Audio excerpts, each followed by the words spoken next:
Irmãs queridas, irmãos queridos, eu vos saúdo em nome de nosso Senhor Jesus. Hoje, nesta segunda-feira, já antevemos a data no próximo domingo do aniversário de Jesus. Vamos ter uma semana para preparar o nosso presente, mas esse presente está aqui no coração de cada um de nós, que vamos oferecer esse presente a Jesus, espiritualmente, colocando-nos de joelhos aos pés, num sentimento de humildade muito grande, de reverência, de respeito e entregar. Preparemos esse coração com muito amor, com muito carinho, com muita ternura, com muito amor de solidariedade, com muito amor de misericórdia, como ele nos ensinou. Mas vamos começar o nosso trabalho de hoje, Evangelho segundo o Espiritismo, de Allan Kardec, capítulo 19, quando nós temos aqui a fé transporta montanhas. E temos o livro Jesus, o Evangelho, à luz da psicologia profunda, da veneranda benfeitora Joana de Ângeles, na página 165. Portanto, nós vamos começar aqui com a parte do capítulo 19, do item 1, da parte final do item 1, quando Jesus diz: pois em verdade vos digo, se tivesseis a fé do tamanho de um grão de mostarda, diríeis a esta montanha, transporta-te daí para ali, e ela se transportaria, e nada vos seria impossível. Isso está em Mateus, capítulo 17, do versículo 14 ao versículo 20. Vamos agora para o item de número 2, quando Allan Kardec esclarece: as montanhas que a fé desloca, no sentido moral, são as dificuldades, as resistências, a má vontade, os preconceitos, o interesse material, o egoísmo, a cegueira do fanatismo e as paixões orgulhosas. No capítulo de número 3, esse capítulo é muito rico, quando ele esclarece: noutra acepção, entende-se como fé a confiança que se tem na realização de uma determinada coisa, a certeza de atingir um fim especificado, escolhido. A fé sincera e verdadeira, diz Allan Kardec, é sempre calma, faculta a paciência que sabe esperar, porque tendo seu ponto de apoio na inteligência e na compreensão das coisas, tem a certeza de que vai chegar ao objetivo visado. Nesse capítulo 19, no item 5, ele tem uma outra informação. Essa parte eu adoro, sempre falei, sempre falo para todos, como aqui mesmo eu já registrei e já li. A fé é o remédio do sofrimento e a caridade é o remédio da salvação. Então, no sofrimento, vamos usar a fé, atrair o fluido cósmico universal, favorecendo a recuperação das nossas moléculas, vamos dizer assim, se desenvolvendo de uma forma desordenada, alguma dor, alguma coisa, mas nós temos essa faculdade. Vejamos o que ele diz aqui: o poder da fé se demonstra de modo direto e especial na ação magnética. Por seu intermédio, o homem atua sobre o fluido, agente universal, modifica as suas qualidades e lhe dá uma impulsão, por assim dizer, irresistível. Viram que coisa maravilhosa? Vamos agora observar aqui a Bíblia Thompson, que nós utilizamos para os nossos estudos, que ela é muito facilitadora de nós encontrarmos as informações. Temos aqui Lucas, capítulo 8, versículos 40 a 48, que tem o título A Mulher que tinha um fluxo de sangue. Quando Jesus voltou, a multidão recebeu, pois todos o estavam esperando, quando ele voltou para Cafarnaum. Ora, um homem chamado Jairo, chefe da sinagoga, chegou a prostrar-se aos pés de Jesus, rogando-lhe que entrasse em sua casa, porque tinha uma filha única, de quase 12 anos, que estava à morte. E indo Jesus, a multidão o apertava. Aqui o evangelista Lucas diz, apertava-o a multidão. Certa mulher, que tinha um fluxo de sangue havia 12 anos e gastara com os médicos todos os seus haveres, e por nenhum médico pudera ser curada, chegando por trás de Jesus, tocou na orla, na beira de suas vestes, e logo se lhe estancou o fluxo de sangue. Disse Jesus: quem me tocou? E negando todos, disse Pedro e os que estavam com Jesus: Mestre, a multidão te aperta e te comprime, e dizes: quem me tocou? Disse Jesus: alguém me tocou. Eu senti que saiu de mim um grande poder. Reparem que quando foi escrito 2021 não se falava em fluido. Então, essa força magnética, então, senti que saiu de mim. Se fosse hoje, ele diria: senti que saiu de mim um grande poder de fluidos. Mas ele disse apenas: senti que de mim saiu poder, energia, fluido. Então, vendo a mulher que não podia se ocultar, aproximou-se de Jesus tremendo e, prostrando diante Jesus, declarou a ele, diante de todo o povo, por que ele havia tocado e como ela ficara curada. Então Jesus lhe disse: tem bom ânimo, filha, a tua fé te salvou, vai-te em paz. Que coisa maravilhosa. Aí nós vamos verificar agora, mas vamos estudar agora a questão dessa fé. A veneranda benfeitora Joana de Ângeles, no livro Desperte e Seja Feliz, no capítulo 9, ela diz aqui: quando se quer é diferente, igual a quando se crê, se acredita, pois que então se está disposto à luta e à renovação, ao trabalho de edificação e de liberdade. Aí aqui está, vocês estão vendo o procedimento daquela mulher. Daqui a pouco nós vamos trazer as informações que a veneranda professora Amélia Rodrigues nos traz do plano espiritual para vocês entenderem toda a vida, comportamento daquela mulher, quanto ela foi sofrida, coitada.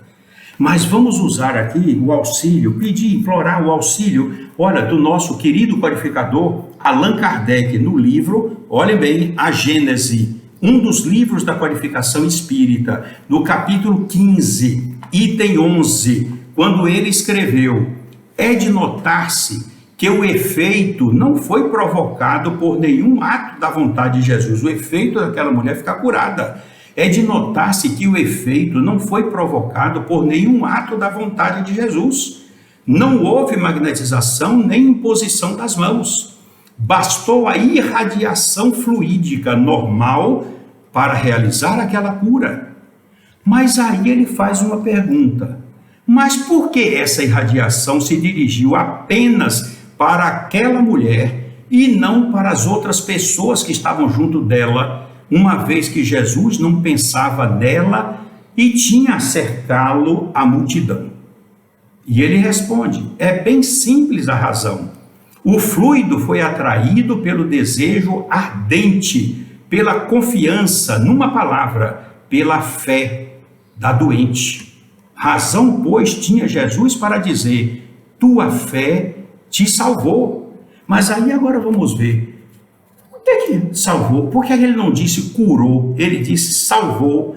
O que é que nós vamos entender como salvação? Aí é que nós vamos procurar também novamente o auxílio da veneranda benfeitora Joana de Ângeles, nesse livro aqui de 2009, Em Busca da Verdade, quando ela escreve aqui: entenda-se salvação como libertação da ignorância, libertação da ignorância, libertação do mal que existe no íntimo de cada pessoa, ausência da crueldade, ausência do mal.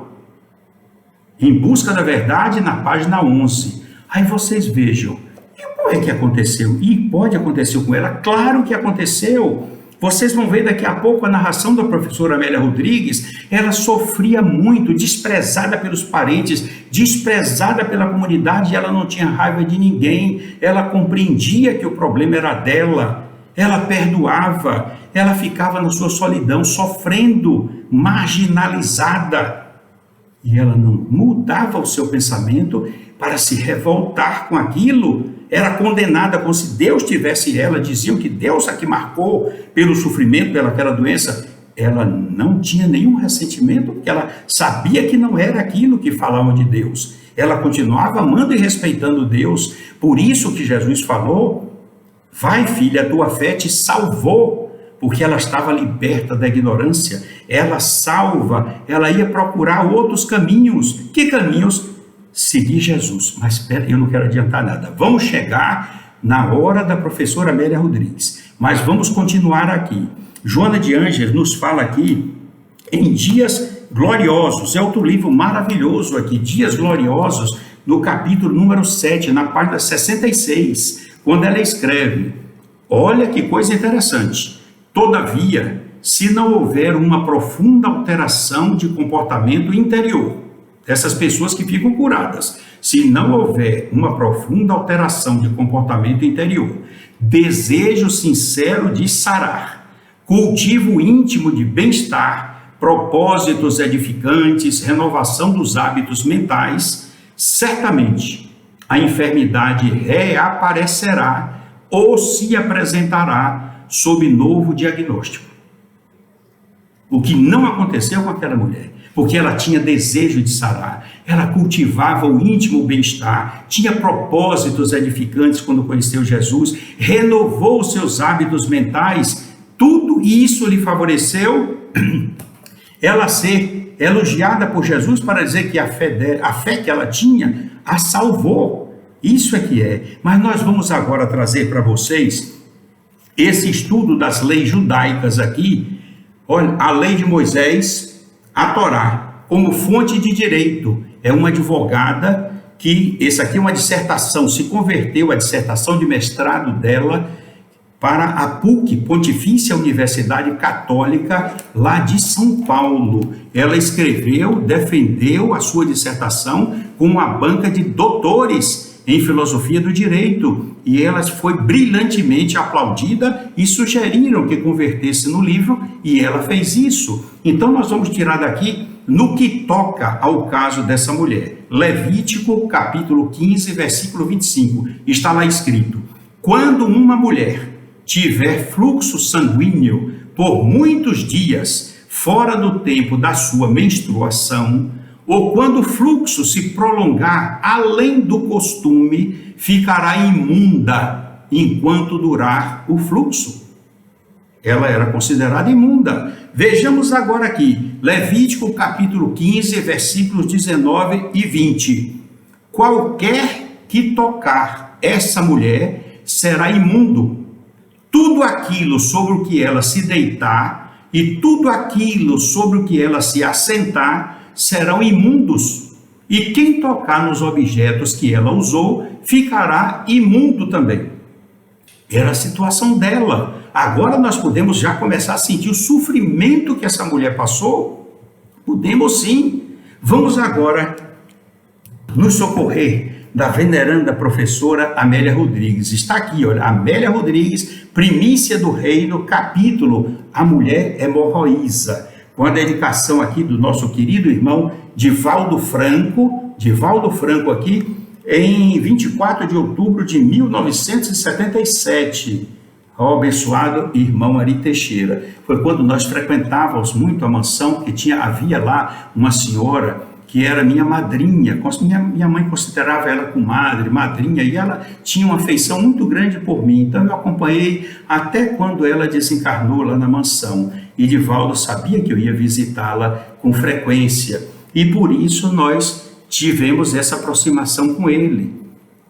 Vejam aqui, Amélia Rodrigues, Primícias do Reino, capítulo A Mulher Hemorroísa. Está aqui marcado. Vamos ver.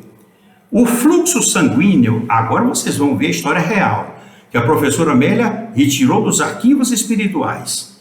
O fluxo sanguíneo não a deixava há 12 anos. Todos a conheciam e as marcas da sua miséria orgânica denunciavam o seu mal. Vencida pela anemia, 12 anos, o fluxo sanguíneo, vencida pela anemia, descarnada, sem carnes, sentia o constrangimento que lhe impunha a doença. Aquela mulher gastou tudo que tinha com médicos, nenhum tratamento resolveu o seu problema. Era desesperadora a sua situação. Ela vivia em terrível solidão, porque todos se afastaram dela. Ela vivia na terrível solidão, tendo como companhia a vergonha que ela sentia dela mesma. Não tinha paz e era refém da agonia. Vocês imaginaram agora o problema que essa mulher sentia? Então um dia ela abandonou Cesareia de Filipe, desiludida, marcada pelo estigma humilhante e sem mais esperança. Após ter gasto tudo o que possuía, ela foi para Cafarnaum na esperança de encontrar Jesus. Aí vocês perguntam, mas então qual é a distância? Vocês vão ver. De Cesareia de Filipe passa primeiro em Betsaida, 40 quilômetros de Betsaida para Cafarnaum, nas margens do lago de Genezaré, mais 4 quilômetros, ou seja, ela andou no deserto com anemia, descarnada, 44 quilômetros, em pleno sol, dormindo ao relento, onde o frio é muito grande no deserto. Tudo isso ela passou, porque havia dentro dela aquela esperança de que se ela tocasse na roupa de Jesus, ela ia ficar curada. E por que na ponta da roupa? Porque é fácil supor, se ela tudo que tocasse ficava imundo, se ela tocar na roupa, pelo menos Jesus, com o poder que tinha, limparia a roupa. Mas ela não queria tocar em Jesus, com receio de que ele se tornasse impuro, que assim é que dizia a lei. Era uma lei, mas era uma lei machista, fazendo a mulher desonrada. Era um absurdo aquilo ali. É revoltante quando nós lemos essa parte, quanto a mulher era prejudicada e quanto Jesus elevou e engrandeceu a mulher. Isso é que é maravilhoso, porque a Joana Amélia Rodrigues fala em outro livro que as mulheres se reuniam fazendo aquilo que hoje nós conhecemos como atendimento fraterno, atendiam as pessoas e nos casos mais graves, então encaminhavam para Jesus. E Jesus abençoava esse tipo de trabalho que elas faziam, e essa mulher se integrou nesse trabalho. Então vamos continuar. Todos a consideravam ela impura e malsinada. Seu mal era um castigo, um sinal de desventura imposto por Deus, como se fosse que Deus fosse tão... Deus é amor, como disse João. Ela amava Deus e sabia que isso não era nada com Deus. Pode ser, claro, uma provação, uma expiação que só Deus mesmo sabia. Jesus conheceu. Ela se via constrangida a se esconder, ocultando a marca da sua desdita, fugindo de todos, que muitos zombavam dela, mangavam dela. Veja o sofrimento que essa mulher passava. Quando Jesus estava caminhando, que parou, porque as pessoas não deixavam ela chegar perto, ela estava fraca, andava praticamente se arrastando de 4 pés, feito que engateando. As pessoas são egoístas, como no tempo de Jesus, cada um queria ficar mais perto dele para ser curado. Mas foi nesse momento que Jairo se chegou e parou, prostrou-se aos pés de Jesus, ele teve de parar. E falou com ele, Jesus, não vai, eu vou, a sua filha, eu vou ver tua filha. Foi nesse momento, aí que a professora Amélia disse, aquela hora, no entanto, se ela perdesse, perderia o precioso minuto, o momento mais importante da vida dela. Num turbilhão mental, aproximou-se emocionada, tremendo e com muito medo. Reparem tudo isso, coitada nela. Vencendo então a agonia que a assaltava, com a visão turbada, num movimento irresistível, ela puxou a fímbria dos vestidos, quer dizer, a beira dos vestidos de Jesus e, ventura, o sangue se estancou imediatamente, as hemorroidas deixaram de doer e sumiram. Toda ela experimentou uma estranha, uma inusitada sensação. Ainda não recuperara o equilíbrio e ouviu Jesus indagar, quem tocou nos meus vestidos? O nome que ela colocou aqui, a professora Amélia. Jesus, quem tocou nos meus vestidos? Jesus olhou em derredor como estivesse procurando-a. Nesse momento, a mulher atirou-se-lhe nos pés de Jesus e bradou, fui eu, Senhor, que era desgraçada. Eu sabia que tocando as tuas vestes poderia recuperar a minha saúde. Como aconteceu, Senhor? e ela abaixou-se. Jesus tocou nela com um carinho imenso. Ela sentiu aquela ternura envolver todo o seu ser e ouviu de Jesus dizendo: filha, falou com ternura e bondade. A tua fé te salvou. Vai em paz e ser curada desse teu mal. Ela ficou imóvel no chão, vencida pela gratidão, em lágrimas de júbilo, adorando Jesus se o pudesse, enquanto a multidão acompanhou Jesus para a casa de Jairo. Ela ficou sozinha no caminho, lágrimas de alegria, de felicidade. Era uma outra pessoa. Depois de conhecer Jesus, continua a professora Amélia, depois de conhecer Jesus, ela encontrara a vida. Estar longe de Jesus significava perder a vida. Necessitava abandonar tudo e seguir Jesus. Despediu-se dos parentes que antes a detestavam, a repudiavam, mas ela foi lá se despedir, viram? Ela não guardava mágoa nem rancor de ninguém. Por isso que Jesus disse que a fé que ela tinha salvou-a. Não tinha mal nenhum dentro dela. Ela foi se despedir dos parentes que antes a detestavam e foi ao encontro de Jesus. E desde então ouvia todas as suas pregações na beira do mar, perdida na multidão. Ela estava ali, escutando Jesus, acompanhando. Vamos passar agora as páginas da história para encontrar agora Jesus, após aquele estúpido, irracional e perverso julgamento, condenando na cruz, após ele ser apanhado de chicote, batido na face, estava já subindo o monte para o Calvário, com a cruz nas costas, tropeçando várias vezes pelo peso, pelo cansaço, a noite mal dormida, de sofrimento, de pancada, de bofetada nas costas, com uma coroa de espinhos colocada com força na cabeça dele, coroa de espinhos tirada das rosas, como diz a professora Amélia Rodrigues, plantadas do lado de fora dos muros de Jerusalém, sobre as quais jogavam os detritos, porque não tinha esgoto naquela época, jogavam os detritos lá, portanto, eram infectos, esses espinhos, e fizeram aquela rodilha, uma coroa, empurraram na cabeça dele, os espinhos furaram a carne dele, e tiveram de um dia para o outro, a infecção tomou conta. Jesus estava muito sofrido, e ela, uma das mulheres que acompanhava Jesus de perto, por isso que vocês vão saber o nome dela, Jesus era acompanhado por essas mulheres. E aí, lá adiante, repare o que aconteceu, como a professora Amélia nos diz aqui no livro. Eu vou observar aqui, eu já conheço o texto, mas para não ser alterado pela minha emoção, nós vamos acompanhar o que ela diz aqui. Subitamente, Jesus escorregou e caiu. Ela não se conteve, tomou de uma toalha alvíssima de linho que trazia com ela e correu ao encontro dele. Envolveu a face de Jesus ensanguentada e dorida naquele linho branco e enxugou a face carinhosamente. Ele olha para ela com aquele olhar de ternura imensa. Olhou demoradamente naquele átimo de segundo. Vejam bem, ele olhou demoradamente naquele átimo de segundo. Os lábios entreabertos nada dizem. Ele está sem forças. Mas ela ouve, porque ele fala pelo pensamento e ela compreende no coração. Ela ouve, porém, no íntimo do coração, a voz dele dizendo, como antes: vai em paz, filha, lembrar-me-ei de ti. E o que é que acontece?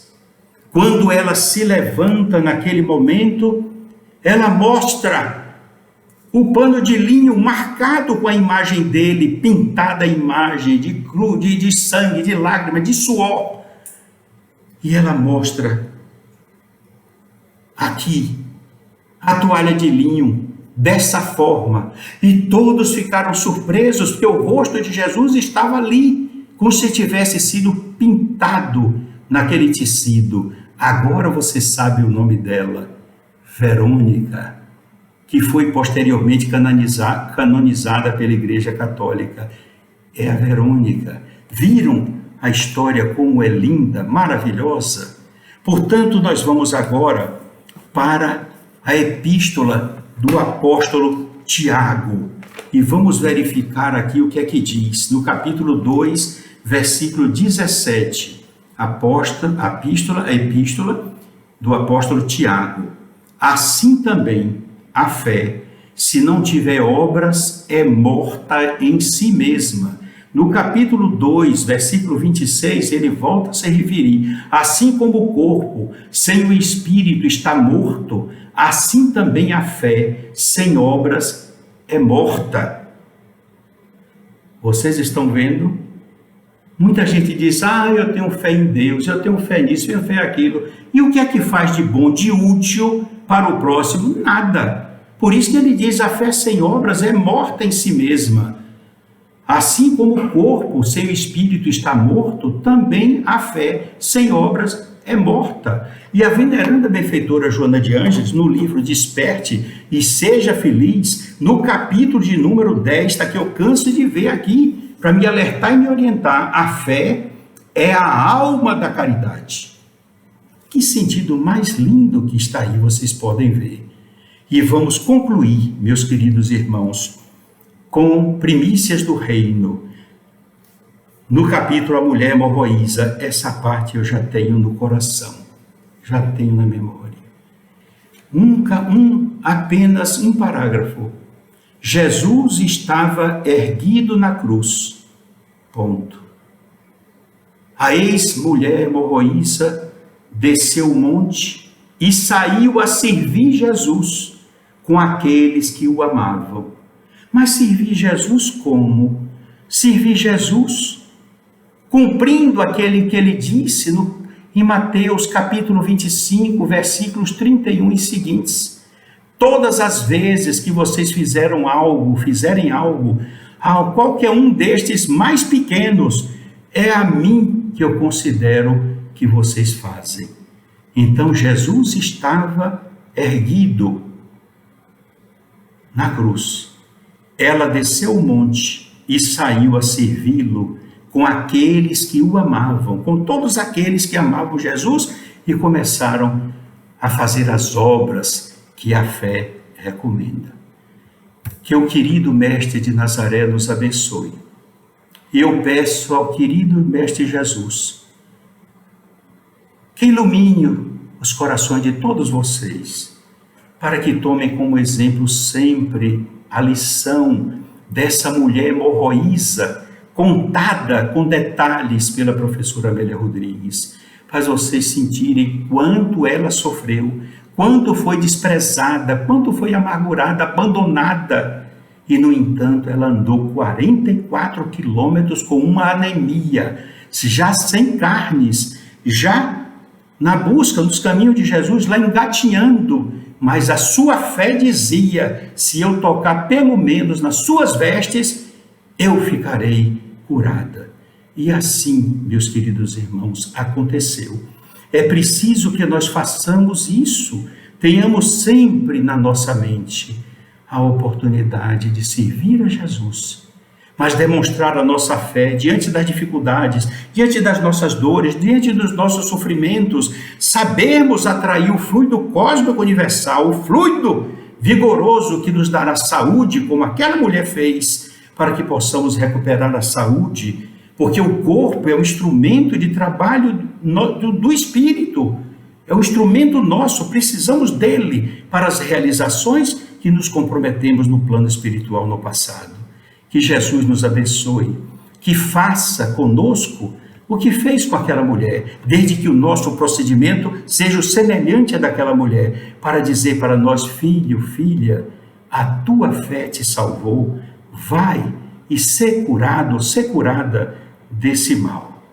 Que Ele nos abençoe, que os queridos irmãos executores da tua vontade nos ajudem, nos sustentem na nossa caminhada, para que jamais desfaleçamos, que nos momentos de fraqueza, lembremos-nos daquela mulher que andou 44 quilômetros no deserto, com anemia, descarnada, sem alimentação, mas a sua força de vontade e a sua fé era tão grande que fê-la chegar junto a Jesus, ser reconhecida, porque Jesus nem a viu antes na multidão, como Allan Kardec falou na Gênesis, nem sabia da existência dela, mas compreendeu a saída daquele fluido forte, vigoroso, aquele poder, como disse Jesus, que saiu dele e que curou aquela mulher.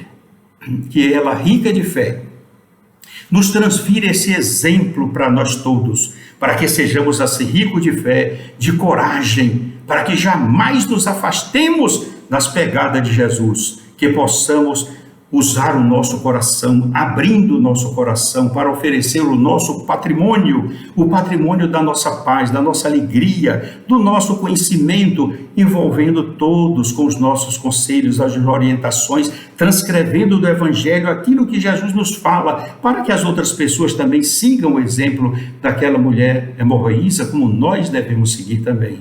Que a nossa Mãe Maria Santíssima nos envolva a todos nesse momento que antecede a data representativa do nascimento de Jesus, seu Filho. Que ela nos envolva com seu manto de paz, de alegria e prepare o nosso coração para que no próximo domingo, dia 25, em que o mundo cristão comemora o nascimento do nosso Mestre Jesus, o nosso modelo e guia de todos nós, que possamos oferecer o que tiver de melhor em nossos corações, rogando a Ele que nos abençoe, abençoe as nossas famílias, abençoe todas as religiões do mundo, cristãs e não cristãs, para que sejamos todos unidos no ideal de servir, de amar, de perdoar, para que possamos alcançar o reino dos céus, que é facultado a todos nós. Sintam o meu abraço paternal e carinhoso e continuemos juntos, unidos, andando nas pegadas luminosas de Jesus. Não importa se estejamos de noite ou de dia, elas estarão brilhando sempre para aquele que quer seguir os seus ensinamentos e exemplificar, como ele o fez, todos aqueles ensinos para o engrandecimento de nosso e de todos os corações que se aproximarem de nós. Graças a ti, Jesus amado. Graças a ti, Mestre querido. Graças a ti, Irmão maior, depositamos aos teus pés os nossos corações reconhecidos e gratos pela oportunidade de recebermos tantos conhecimentos e informações de luz. Obrigado, Jesus. Paz, Senhor, para todos nós. Que assim seja.